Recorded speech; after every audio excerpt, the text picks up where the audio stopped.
In this devotional, I'm going to share with you 3 thoughts from Exodus chapter 7, verses 1 through 6, where I'll ask the question, why does God harden Pharaoh's heart?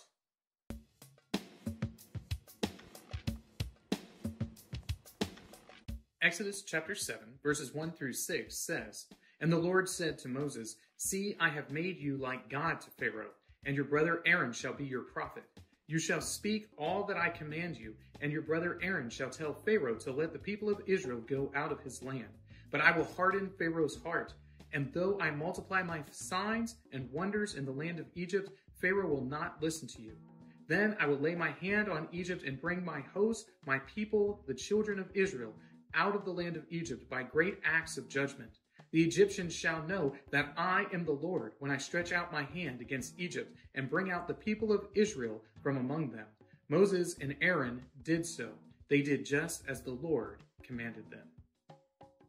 In the Exodus narrative, we have this remarkable string of events where Pharaoh, the leader of Egypt, the greatest power in the world at the time, is presented with plague after plague after plague that should indicate to him that he needs to let these Israelites go. And yet, he continually says, I'll let you go, and then goes back on the idea, even though his nation suffers increasingly terrible plagues.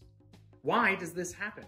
It happens because God is actively hardening Pharaoh's heart against the people of Israel so that he can accomplish his greater purposes there in the Exodus narrative.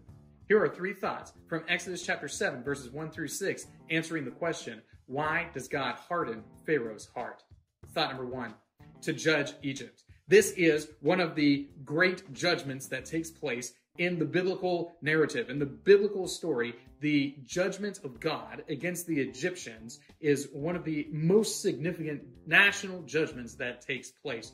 This superpower of Egypt is essentially brought to nothing by the mighty acts of God. And it is a great judgment that God is placing on the nation of Egypt with increasingly severe plagues all along. Why does this take place? It takes place because God is actively hardening Pharaoh's heart so that he will refuse to let the Israelites go, warranting increasingly devastating plagues so that the God of Israel is able to demonstrate his power and authority and control over all that made the Egyptian civilization great. Thought number 2, to rescue Israel. We shouldn't dismiss the fact that the nation of Egypt is being incredibly harsh with Israel. They are being particularly brutal in their management of these people. They have enslaved them for one, and they have slaughtered them, doing a genocidal act in the killing of the infants, and they are getting increasingly harsh in their treatment of them. And the Lord, the God of Abraham, Isaac, and Jacob, simply is not going to put up with it any longer. What he's going to do is rescue Israel from this oppressive regime that is over them. And in doing so, he's going to demonstrate that he loves his people, that being one of the people of God is a beautiful thing, that it's incredibly beneficial to be one of God's people because he cares for you, even though you might have to experience some suffering before you see it. The Lord demonstrates that he keeps his promises, the promises he made to Abraham, Isaac, and Jacob, by rescuing Israel from their slavery in Egypt. Thought number 3, to glorify himself.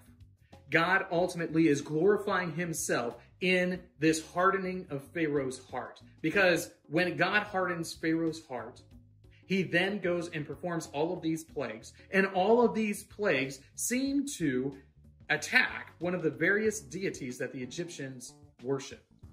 No one is able to ignore the fact that Egypt was unable to do anything to stop the Israelites from leaving. They were unable to do anything against all of these plagues that were taking place. They were unable to stop this massive destruction that's happening on a national level. There was nothing the people of Egypt could do, because they were attacking the people of God. God was demonstrating that his people will be protected, that they will be rescued, and he glorifies himself by bringing his people that he calls by his own name up out of Egypt and into this great land of promise. God hardens Pharaoh's heart ultimately to accomplish his own purposes, to glorify himself, to judge Egypt, and to rescue Israel from this terrible slavery that they were involved with. These three thoughts come from the assigned reading of Exodus chapters 5 through 8. If you'd like to read through the Bible with me, you can do so by subscribing to this channel, by clicking on the link in the description, or by joining the Facebook group Through the Bible, where we are reading the text of Scripture together.